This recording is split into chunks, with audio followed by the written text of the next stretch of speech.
بسم اللہ الرحمن الرحیم۔ السلام علیکم۔ امید کرتا ہوں کہ تمام لوگ خیریت سے ہوں گے۔ ویڈیو کو شروع کرنے سے پہلے شیڈول جو ہے فیڈرل پبلک سروس کمیشن کا وہ اپلوڈ ہو چکا ہے فیڈرل پبلک سروس کمیشن کی ویب سائٹ پر، تو آپ وہاں پر جا کر باقاعدہ سے اپنے ٹیسٹ کا جو ہے وہ ٹائم اور جو تاریخ ہے وہ دیکھ سکتے ہیں۔ اور دوسری چیز یہ ہے کہ آج کی جو ویڈیو ہے وہ تنقید کے حوالے سے ہے۔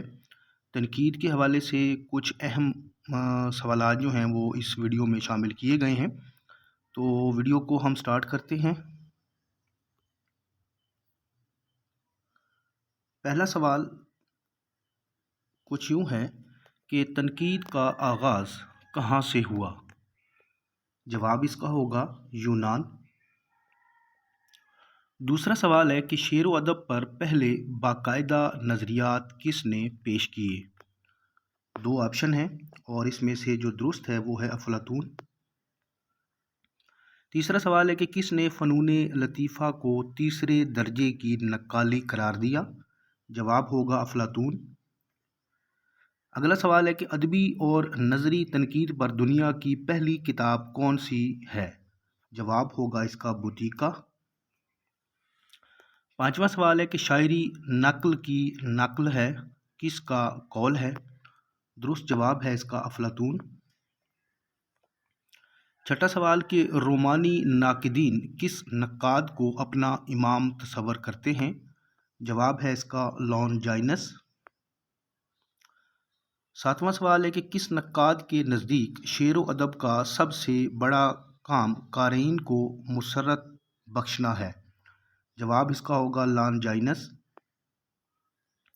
آٹھواں سوال دیکھیے گا کہ انگلستان میں باقاعدہ تنقید کا آغاز کس کتاب سے ہوا؟ درست جواب ہے اس کا ڈیفینس آف پوئٹری۔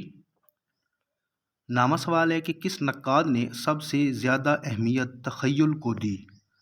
درست جواب ہوگا ایس ٹی کولریج۔ دسواں سوال ہے کہ حالی نے مقدمہ شعر و شاعری میں کن مغربی لوگوں کے خیالات کی پیروی کی؟ درست جواب ہے ملٹن اور میکالے۔ 11واں سوال دیکھیں کہ شعر العجم براہ راست تو نہیں لیکن بالواسطہ مقدمہ شعر و شاعری کا جواب ہے، کس کا قول ہے؟ یہ قول ہے خلیل الرحمن اعظمی کا۔ 12واں سوال ہے کہ کس نقاد نے اپنی تنقید کی بنیاد مشرقی اصول و نقد پر رکھی؟ درست جواب ہوگا شبلی۔ 13واں سوال ہے کہ کس نقاد کی تنقید فارسی اور عربی روایت سے زیادہ متاثر ہے؟ اس کا جو کریکٹ آنسر ہے وہ ہے شبلی۔ مزید سوال دیکھیے گا، سوال نمبر 14 ہے کہ شبلی کے تنقیدی نظریات ان کی کتاب شعر العجم کی کس جلد میں بیان ہوئے ہیں؟ درست جواب ہوگا چوتھی جلد میں۔ 15واں سوال ہے کہ اردو کی عشقیہ شاعری کس کی کتاب ہے؟ درست جواب ہے اس کا فراق گورکھپوری۔ مزید سوال دیکھیے گا، آگے جو ہمارے پاس ہے سوال نمبر 16 ہے، ان میں سے کون سا نقاد تنقید کو جمالیاتی اور وجدانی چیز مانتا ہے؟ جواب ہے اس کا فراق گورکھپوری۔ سوال نمبر 17 ہے کہ ان میں سے کس شخصیت کا تنقیدی شعور ان کے مقدمات میں نظر آتا ہے؟ درست جواب ہوگا مولوی عبدالحق۔ سوال نمبر 18 ہے کہ کس تنقید کی بنیاد مارکس کے اصول و نظریات پر مبنی ہے؟ جواب ہے ترقی پسند۔ اور سوال نمبر 19 ہے کہ اردو میں سب سے پہلے کس نے مارکس کے نظریات کا اظہار کیا؟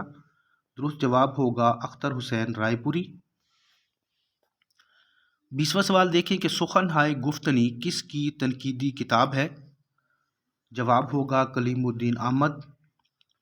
سوال نمبر 21 ہے کہ مشرقی شعریات اور اردو کی روایت کتاب کے خالق کون ہیں؟ جواب ہے اس کا ابوالکلام قاسمی۔ سوال نمبر 22 ہے کہ انسان آزاد پیدا ہوا ہے لیکن جہاں دیکھو وہ پا با زنجیر ہے، کس کا قول ہے؟ یہ قول ہے روسو کا۔ 23واں سوال ہے کہ وحید الدین سلیم کا تعلق کس تنقیدی دبستان سے تھا؟ جواب ہوگا نفسیاتی۔ سوال نمبر 24 کہ مرزا ہادی رسوا کو اردو کا پہلا نفسیاتی نقاد کس نے قرار دیا؟ درست جواب ہے شارب رودولوی۔ 25واں سوال ہے کہ اردو ادب میں سب سے پہلے کس نے فرائیڈ کے نظریہ تحلیل نفسی کو باقاعدہ طور پر استعمال کیا؟ 2 آپشن ہیں، جواب اس کا ہوگا میرا جی۔ سوال نمبر 26 دیکھیے گا، بقول شارب رودولوی اردو ادب میں نفسیاتی تنقید پر سب سے زیادہ کام کس نے کیا؟ 2 آپشن ہیں، شبیہ الحسن یا پھر ریاض احمد۔ درست جواب ہوگا ریاض احمد۔ 27واں سوال ہے کہ شعور اور تنقیدی شعور کس کی کتاب ہے؟ درست جواب ہے ڈاکٹر شکیل الرحمان۔ اور سوال نمبر 28 ہے کہ فراق اردو ادب کا جانسن ہے، کس کا قول ہے؟ یہ قول ہے ڈاکٹر محمد حسن کا۔ سوال نمبر 29 دیکھیے گا کہ غزل مختلف پھولوں کی مالا ہے، یہ کس کا قول ہے؟ جواب اس کا ہوگا فراق گورکھپوری۔ اور 30واں سوال ہے کہ کلیم الدین احمد اردو کے وہابی نقاد ہیں، یہ قول کس کا ہے؟ جواب اس کا ہوگا ڈاکٹر عبدالسلام۔